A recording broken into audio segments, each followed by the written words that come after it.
J'avais 12 ans, elle en avait bien 16. Elle était grande, et moi, j'étais petit.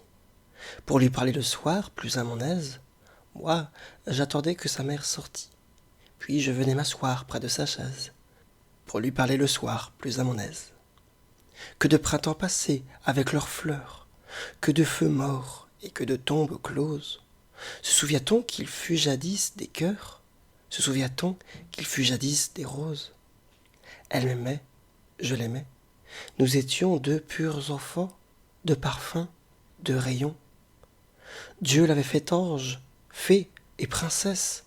Comme elle était bien plus grande que moi, je lui faisais des questions sans cesse, pour le plaisir de lui dire pourquoi, et par moments elle évitait, craintive, mon œil rêveur qui la rendait pensive.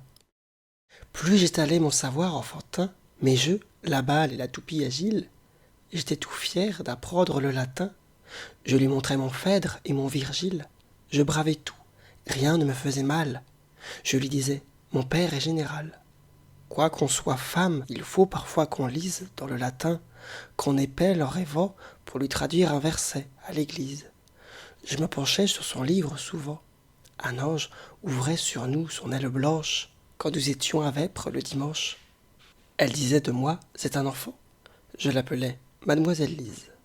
Pour lui traduire un psaume, bien souvent, je me penchais sur son livre à l'église. Si bien qu'un jour, vous le vîtes, mon Dieu, sa joue en fleurs toucha ma lèvre en feu. Jeunes amours, si vite épanouis, vous êtes l'aube et le matin du cœur. Charmez l'enfant, extases inouïes. Et quand le soir vient avec la douleur, charmez encore nos âmes éblouies, jeunes amours si vite évanouis.